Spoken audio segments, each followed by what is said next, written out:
Hello everybody, the Lawn Gnome is here. I'm sure this has aged well.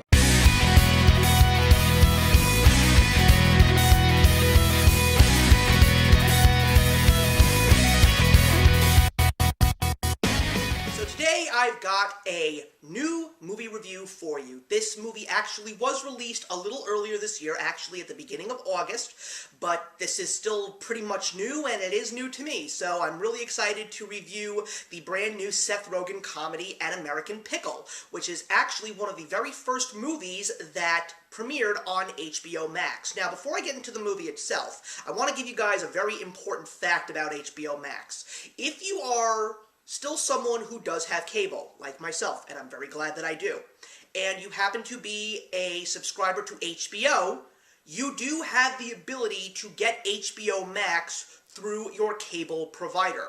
My advice to you is you call them up if you are already subscribed to HBO or even HBO Go. You do have the ability to get HBO Max, and now I officially do have HBO Max, and I'm actually very glad that I do because there definitely are a lot of cool things there that I am able to watch and hopefully review for you guys very soon.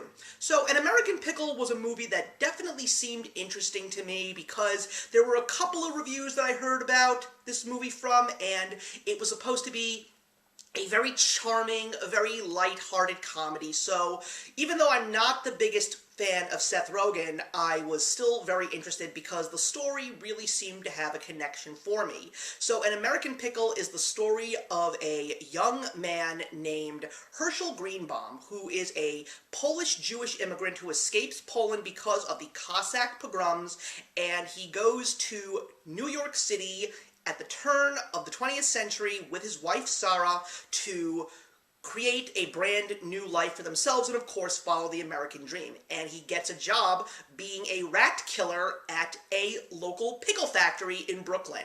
And all of a sudden, one day, he falls into a vat of pickles, and it is immediately sealed up because the factory is condemned.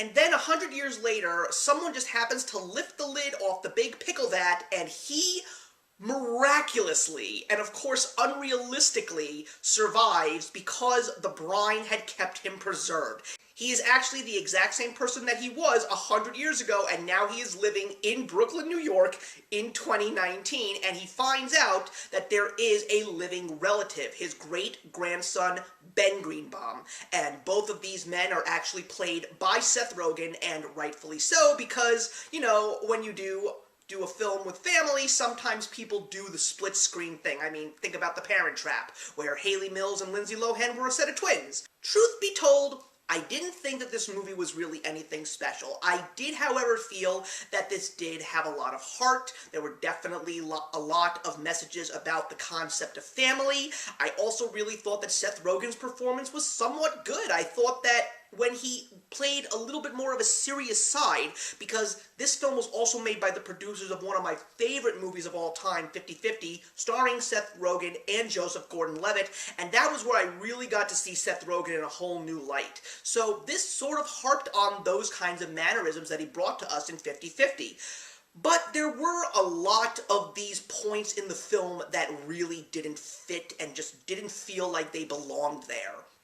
I really felt that the story had some really good moments, but then this extreme thing would happen, and it would just throw everything out of perspective for me. I mean, I can also understand why that was done, and we'll get into that just a little bit later, but it went in a couple of directions that I just felt seemed very out of place, especially considering the beginning of the film, which I thought was really, really nice. There also were some great moments when the two generation-gapped men meet each other for the first time, and Herschel is starting to learn about what life is like in the 2000s. I mean, you see this moment in the trailer, but when he's looking at the poster of David Bowie and he's asking his great-grandson Ben if they're actually his parents, and he goes, no, the whole picture is David Bowie. That's actually kind of funny. And just showing him things like the internet and Alexa and taxi cabs and also some of the current food, and also considering how during the movie Herschel tries to bring some of his know-how from the old country into the modern day, which for me personally, is something that I feel is sorely missing from the world today. The fact that there are so many people in this world that seriously feel that everything is going to get handed to them on a silver platter, and no one actually believes in the power of hard work and determination anymore. That's one of the messages that actually I really appreciated in this film. But there are also a great deal of subliminal messages in this film, and because of the fact that there are just some moments that get a little bit too far-fetched and a little too unrealistic, it really does take away from those messages. There are messages that are very political. There are messages that are very social-centric. There are messages about how certain things from the old days will definitely not work in modern society, but there are also certain things from modern society that can work in older times, and there are even things from older times that can work in modern society that have just been lost. I also think that the strongest message that's sent here is the concept of family, because there are so many generational gaps right now in the fabric of the American family, due to social differences, due to economic differences, due to political differences. Most people really just don't feel the bonds of family as tight as they used to be.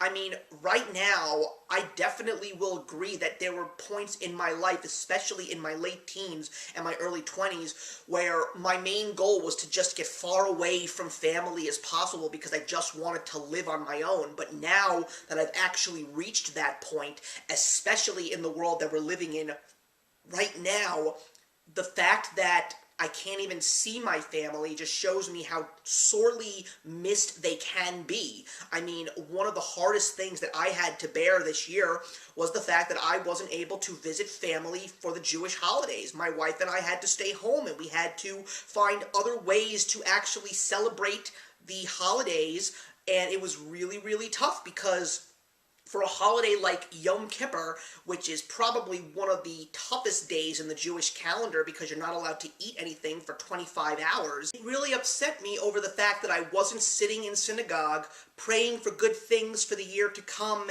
and asking for forgiveness because of bad tidings that happened during the year before. And it was just very hard, even though it was a little bit easier just because of the fact that I was able to stay in the comfort of my own home. But it was something that I truly missed, and I'm hoping that these things that make me who I am will eventually be able to get returned to me, and I will be able to actually see my family and my friends more often, and I will be able to celebrate the holidays like we always have. But the other thing that I felt was very weak about this film was, even though it doesn't really have a large, well-known cast besides Seth Rogan, there was also a young lady in the film named Sarah Snook who plays Herschel's wife, Sarah. She's not really in the movie for a very long period of time, but also there really wasn't an opportunity for anyone else in this film to shine. I mean, don't get me wrong, there really was no reason for it in the plot, but Sarah Snook is someone I've never heard of. I would have loved to have seen more from her, and I don't know, I mean, again, there's a lot of good things to take away from this movie, but as a whole package, the film just unfortunately didn't work entirely. I would definitely say that if this is an idea that you're interested in, you might want to take a look at it for yourself. I mean, if you have HBO Max, there's no reason why you shouldn't, especially if you're a Seth Rogan fan.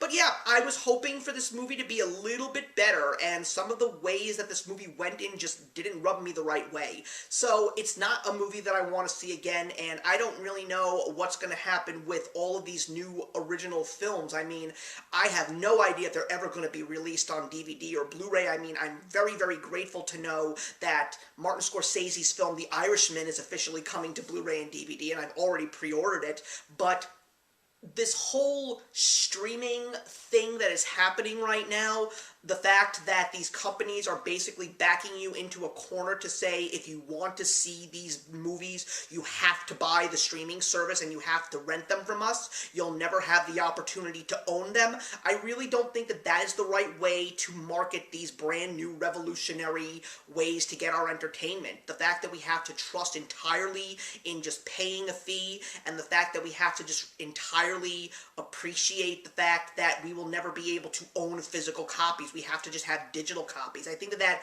really takes away from the magic of being someone who appreciates a good movie or appreciates a good piece of music, etc., etc. But that's just another topic for another time. So yeah, I don't really think that this movie was the best that it could have been. I really expected a whole lot more. So An American Pickle is going to get 2 stars out of 4 from me. So thank you very much for watching, everybody. Please leave your comments in the box below and let's discuss An American Pickle, and I will see you in the next one. Hey, thank you so much for stopping by my channel today. If you're new here and want to see more of what my channel has to offer, please click on the link to my last video, or hit that subscribe button to be kept up to date with all of my uploads. Content of all sorts is posted here quite often, so trust me, you do not want to fall behind. I will see you in the comments, and actions speak louder than words.